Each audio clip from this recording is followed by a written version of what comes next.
it's the worst feeling when you can actively feel the author like fucking up, like, bro, you have time.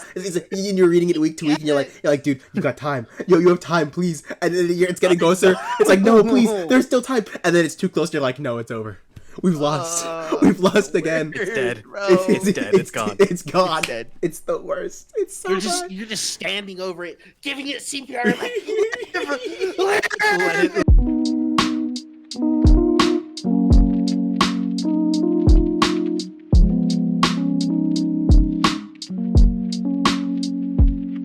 One of the determinations I find the most compelling is bi-weekly. that manga of the current generation need to go back to being longer, and more specifically, having more filler in them. Yes. It's a topic that has a bit more nuance than one might think initially, and that's partially on account of there being a disconnect on what filler really means in this context. Typically, filler has been a word used in anime spaces in reference to non-canon material being created in order to give the manga time to release more content that the anime can then adapt. When I say filler in reference to both the title of this video and what people want more of, I'm not really referring to it in its conventional sense, although I do think the root of the feeling stems from its original meaning. Okay, I'm glad he said that, because one of the first things I was going to say was downtime in your manga does not equate to filler, but I'm glad that he said that, so we can continue with the rest of my other points. The core idea of further characterization and interactions amongst people that the author has successfully made you fall in love with is the crux of this desire for filler in manga recently. It's just a quick and dirty way of saying, we want more character interactions and downtime. And calling basic 100%. facets of writing like that filler could be somewhat problematic in a larger context. I'm already tired of saying that word today, it's problematic so I'd like to for move shonen on. fandom. Specific factors allow for people to have more than valid reasons for feeling like anime and manga, especially in recent history, would do better to have more chapters allotted to rather mundane or simple aspects of the world. God knows I feel like Horikoshi and Gege blaze through certain plot points with their manga, but I think context Especially and a balance Gege. of with Jujutsu Kaisen, a similar problem pops up. From chapter 1 until maybe chapter 222, the common opinion was that Gege's pacing, while fast, wasn't anything that left you wanting for more in the way of addressed character or plot points. This generous interpretation of Gege's writing style started becoming a bit soured when, instead of showing us many of the potential character interactions that unsealed Gojo could have with our newly improved characters, we got thrust into the beginning stages of Shinjuku Showdown with not much fanfare. Some people, me, are still salty about this, and those people, still me, think that the story would benefit for a breather every once in a while. Yeah, so for like the entirety of Jujutsu Kaisen for me, like I felt like there was like no downtime at all. Like stuff was just constantly happening. Like there's like a little bit of downtime in the second half of the first season, when Yuji's dead, but like that's it. And he just comes back to life, and then just stuff. That's not even the second half. That's after the first 3 episodes that he dies. Yeah. Well, sorry, I'm thinking of like the school versus school like battle. Like before that, there's a little bit of downtime. Yeah. But like that's it. And after that point, stuff starts and doesn't stop at all. Yeah. Like there's literally no stopping. Yeah. And everything is just like mid battle, mid event. Like it's terrible, bro. Yeah. And that's kind of the same thing with My Hero Academia as well. Is that like once we got to the Liberation Front War arc, Paramount Liberation War. Paramount Liberation arc, like everything past that was just like thing after thing after thing after thing after thing. Like there's like a tiny little bit of dead time when Deku gets back to UA after going Vigilante. Spoilers, by the way. I don't care about spoiling JJK because JJK sucks.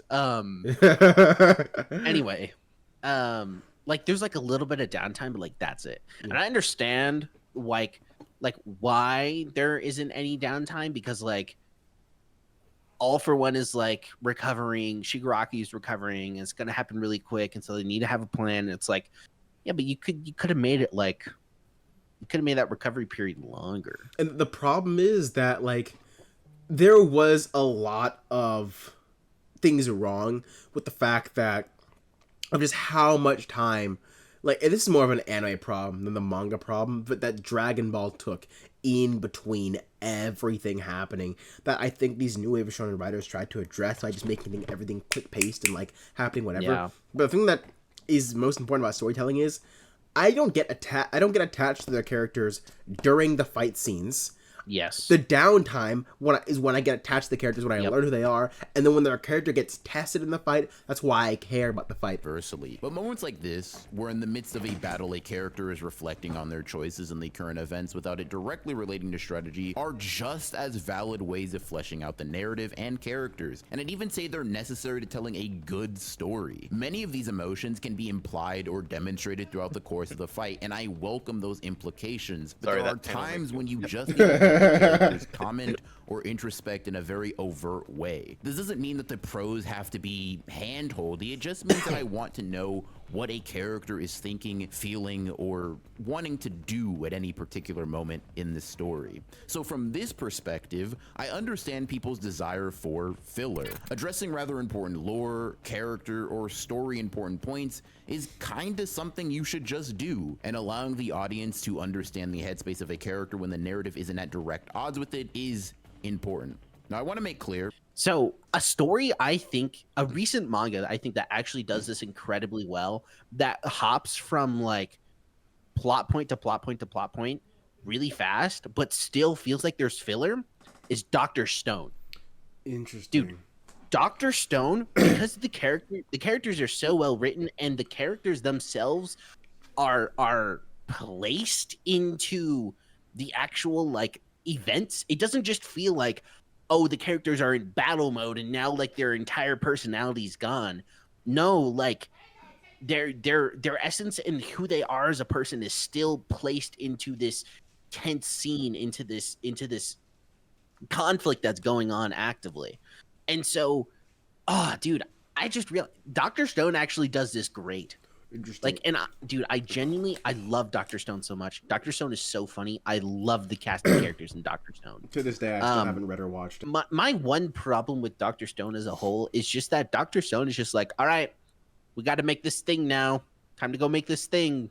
Oh, it looks like there's someone who's stopping us from making this thing. We got to beat them guys. I get that, but also, like, One Piece is like, time to go to this new place. We're at this new place. I know. This guy's evil at this new place. No. Yeah, I think like I said, there's nothing wrong with having what's it called? Like a pattern or like a formula for how you write your story. It's just at the end of the day is what are you gonna do with your characters? How are you gonna make your characters feel interesting at every time? And if you're gonna reuse the formula, don't reuse this. Like just because Luffy comes to a new island every day, has to beat a big bad that's controlling the island every single day, doesn't mean he goes through the same character arc every single time. Sometimes you being in the dark is the point, but that isn't always the case, and when it isn't, I do think a story would benefit from allowing us in there. Now, that being said, some I of you love niggas his take little this design that point he has. and stretch it a little His little too model. far for my liking. Cool. Like, sure, some things need to be addressed, and sure, some characters would do well to tip their hand a little bit more, but we also gotta understand that a little mystery won't kill you. Did you really need to know what Yuji's dad was doing? Like, does that add to the story, world, or themes of Jujutsu Kaisen? Yuji don't care. The world doesn't care. To be quite frank, Gege didn't give us a reason to care, and that's not something I'm criticizing him for. Facts. Some stuff is just there for information's though. sake. So if you want that kind of info, wait for a data book drop. The other side of this greed coin comes from the inevitable realization that, for many battle shonen, all of the grace or patience you have been having for any given mangaka will not be paid back in turn, at least not fully. That plot point they had been subtly alluding to in the background, yeah, that was dropped in favor of a more entertaining chapter-to-chapter reading style. The character you really like, the one that's not the main focus, but pretty good and has a lot of potential, yeah, maybe the author had plans for them, but stuff comes up and they had to diminish their role in the narrative for more important thematic or overarching points. This, in a vacuum, isn't some crime against storytelling. Yes, it is. Bro. Yes, first of all, yes, Yeah. yes, it is. There's a difference between like not fleshing out a character because you don't need to, because there are more important things, and then setting up a character and giving them a foreshadowing an arc and then not following through. That's just Yeah. lazy writing. Yeah. That's just insert Deadpool. That's just lazy writing clip here. Like, Well, That's just lazy writing. That's just bad writing. Like that's what if you set up something, you're supposed to follow through with it. That's gonna feel like a drop plot line. It's gonna feel like, oh, there's something in this story that we were supposed to get to, but we didn't. Like imagine if like freaking Usopp was like, oh my god, I want to go to Elbaf, and then we just never went. Yeah. Like yeah, dude. Like. Which a lot of One Piece fans were like, oh, we don't have time for Elbaf anymore. They were thinking we weren't gonna go. And I was like, are you stupid? There's no way we're not going to Elbaf. This has been his character set up. Like, he's been talking about it for 1,000 chapters at this point. Yeah. Like, yeah.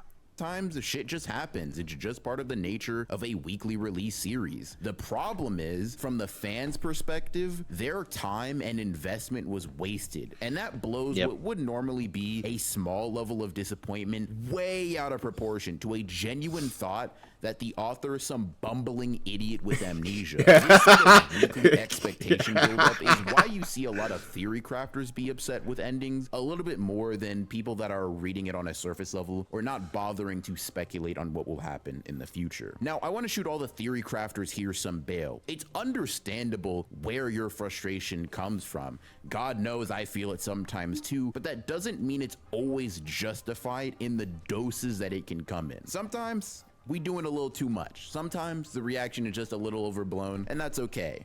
But Dandadan is actually a great and topical one. Yuki no Butatsu has found a very solid blend of the bombastic, dangerous, and serious arcs and character moments with ones that allow for the audience and characters within the narrative to really take everything in and set let's up hope Yuki no Bu doesn't sell. Arcs. Please sell, please. If he sells, please, you. I've had too many authors selling me, bro. Dude, please, dude, God, it's the worst feeling when you can actively feel the author like fucking up. Like, bro, you have time. And you're reading it week to week, and you're like, dude, you got time. Yo, you have time, please. And then it's getting closer. It's like, no, please, there's still time. And then it's too close. And you're like, no, it's over. We've lost. We've lost again. It's dead. bro. It's dead. It's gone. It's gone. It's dead. It's the worst. It's so bad. You're just standing over it, giving it CPR. Like, Let it live. And you hear it flat. And you're just, Yeah. It's just like it's the worst. That was fucking Blue Lock a few months ago. Yeah. No. dude, yeah. apparently Absolutely apparently the newest episode of Blue Lock is freaking crazy good. Yeah. Actually, Really? I've heard people say like, I've heard people say season 2 is great. And Well, the animation for season 2 was dog water. No, No, it's the episode. no, it's so bad. Actually, terrible. like slideshow presentation. It's literally, I But dude, this past episode went like crazy. No, but honestly, props to the animation studio because they were able to fool millions of people into thinking Blue Lock had good animation. And I know. for months because the art style was consistent, and then people stopped. Like when I watched Blue Lock, I looked and I was like, I'm not seeing a single person's leg move towards the ball. Yeah. This is a slideshow in disguise. Like, Yeah. you tricked me. Like, and then I was like, am I tripping? mean- I put on Dragon Quest and I was like, I'm not tripping. This is different.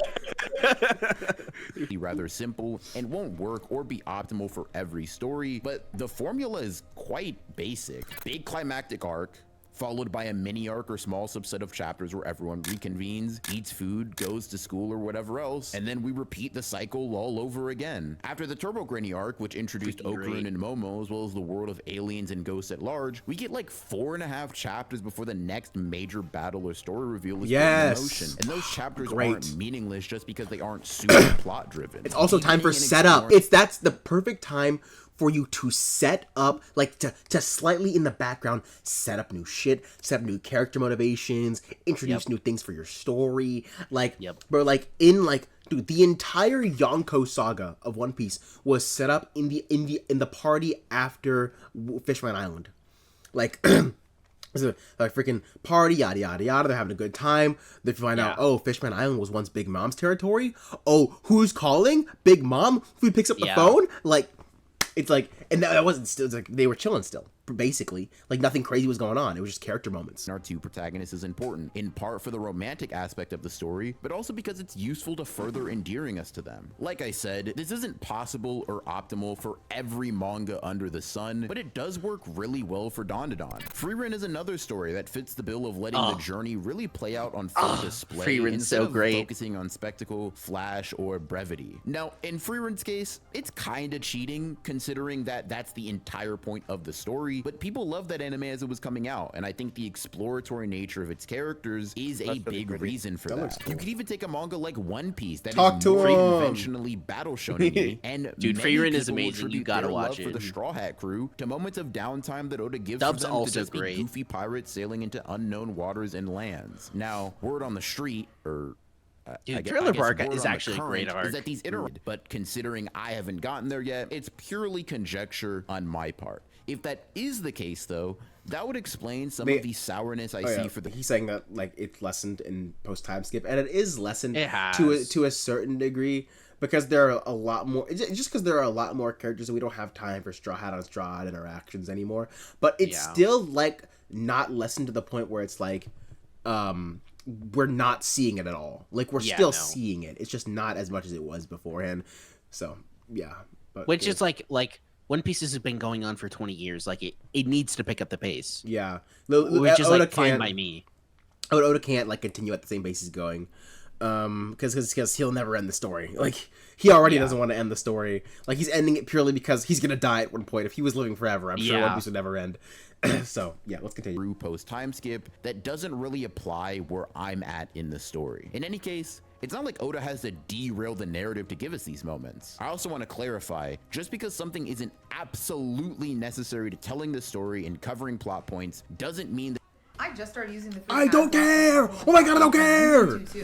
It's a desktop extension that blocks. Jesus. that it wouldn't aid in telling it better. Perfect example for this in my mind is the recent run of Ultimate Spider-Man. Now, Ooh, I like I know, comic book yucky and gross or lame or whatever, but if you can find anyone to forgive me for this transgression against Japan, I'd love for you to hear me out. This run has been Comic book going on yucky. for 9 issues at the time of this recording that drop on a monthly basis, and while I've been thoroughly enjoying myself, I will say that the run feels very event focused, if that makes any sense. I know the run in and of itself is an event, so a sense of urgency is kinda necessary, but it feels like the amount of time that ellipses between each issue is so vast without the connection to these alternate versions of the characters and their lives growing proportionately. Now, I don't pretend to be a master in the art of comics. In fact, fuck is that? I know painfully little about comic books. This is That's one of kinda the scary weirdest over here. DC. But with That's other not runs that's that not I've it's not Batman. That's Red Robin. Is that man? This is Red Robin.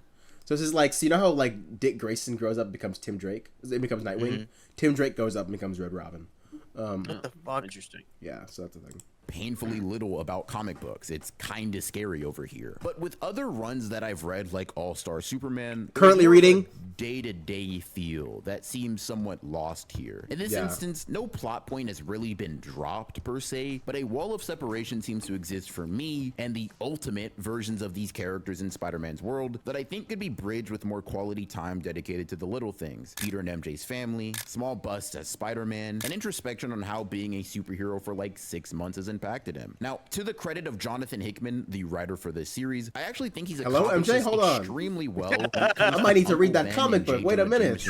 Oh my god. And Harry's. I'm joking. And I also trust that this I'm happily will married, improve Taser, over that I time said. with other dynamics. It's just something that I'm noticing now and want to comment on Word. given its relevance to the video. Anywho, back to your regularly scheduled black and white backwards comic talk. I think it's safe to say that this desire Backwards for filler comic. doesn't come from a bad or even totally unreasonable place. As mentioned with the series and examples given, there are many circumstances in which it would make sense for a story to extend or even just create from scratch instances that allow for thought that isn't just the logistics of a fight. Like, did you know most of Deku's internal monologue in the final battle against Shigaraki was not about how he felt, was not about speculation on Shigaraki's feelings, it was purely tactical. And from a Yeah, practical interesting. standpoint, sure, that makes sense. But from a narrative enjoyment and character exploration standpoint, it is sorely disappointing. And Yeah, implicitly, I think we can all extremely. acknowledge this as Say, for example, Yuji's discussion with Sukuna in chapter 265 is completely devoid of fighting, completely changes up the tone and pacing of the battle, focuses on discussion and reflection, and was still regarded as one of the best things Gege's ever put to paper, not in spite That's the of chapter it we looked at, focusing on Noah, discussion, remember? but because Yeah, I it think so. focused That on chapter the was actually dialogue good. and dynamic Yeah. between the two characters. The formula is there, the understanding is there, sometimes it's just really hard to articulate. That being said, you have to be able to distinguish meaningful interactions from information that we could have gotten in a data book. That was a great video. I think an example of a story that does this really well, and probably one that unfortunately won't be remembered unless by a small group of people from Shonen Jump, is Haikyuu. Haikyuu Yeah. does this fantastically. It's like in between its arcs, even between in the fights in the arcs, the fights from being Yeah. matches, it takes Yeah. its time to show like where the characters are at, the headspace, what they need to do to accomplish, how they think about going into this next match, yada yada yada, so on and so forth. And so Yeah. every single match or moment feels entirely different, feels more different for certain characters than the ones beforehand, and yeah, that seems something I even see like even back in the good old days, most like shonen battle straight up manga lacking, where it's like that should be a thing that we should integrate more in those types of scenarios where we're talking about what manga like Naruto. Whenever Naruto goes into a new fight, we should know like, oh, how's he feeling going into this fight? Well, why is this fight important for him? And some fights they just kind of show up. But like I feel like there's a way to integrate that into your story, as Haikyuu does it fantastically well every single time. And then there's always, and every match always means something for a character, and that's so that's what makes it really great. It's so sad to see that that's lacking in most of their stories nowadays. Yeah, no, I agree. That's Haikyuu does it amazing. But yeah. But yeah, Do you, Caleb, Noah, do you guys have any other thoughts before we close this one off? I wasn't expecting this person to kind of like summarize his entire point and give some pretty decent arguments. Usually, what the trend with a lot of people who have opinions about anime typically don't offer the greatest opinions online. Like that it's guy we usually watched just last time. complaints. Like, Oh my god. It's usually just complaints, right? And it's usually like stemmed out of like their understimulated mind. But in this case, this guy was really trying to bring up an art that was kind of in a way lost. And I think the fact when he pulled up, comics as an argument, I think that was really interesting because now he's bringing it from another perspective. yeah. And then that's when I started like, looking in and seeing what he was like really talking about, like in terms of like what he was trying to get at besides, oh, you need to give your manga some time so you could set up, right? Well, that seemed like for the half of the video, that was his point.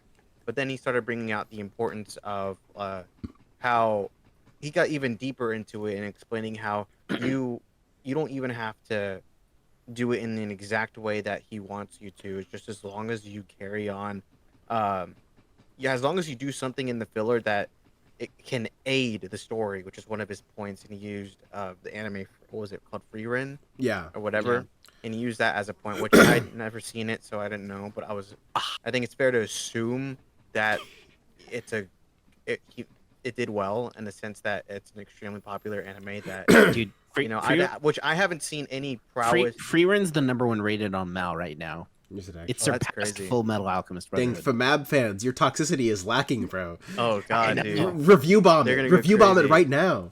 What are you doing? I think they shit did, is terrible. but like they shit is- couldn't keep up. I gotta help him. A are for Mab brothers. Help him out. We gotta knock feet and down a peg. It's so Wait, sad. That's Freerun- insane. yeah, Why are they Free- so Free- fucking salty? Freerun's still at the top. Dude, Freerun has a 9.32. Full Metal only has a 9.10, bro. Nah, this is unfortunate. Dude, man. also one thing that's fantastic. I'm gonna go is that create 100 new accounts right now. One Piece fan letter has a 9.08. It's number 3, dude. The One Piece fan letter is number 3. One Piece fan letter is number 3. That's so retarded that it's a completely different thing, but whatever. Yeah, but anyway. it's still freaking amazing. Yeah. Anyways, but yeah, I think that's gonna do it for this video. Thank you again, everybody, for watching. Broken Ronin, that was a fantastic video. Please go check out his channel. I'm sure he has other great stuff, but I haven't seen this. Is the first video I've seen. Go from him. subscribe to him. But I might look at more of his stuff because this one was really good. But yeah, please leave your thoughts on what we said in the comments down below, and subscribe because we post videos some here sometimes. And until next time, end of video. Bye. See you guys.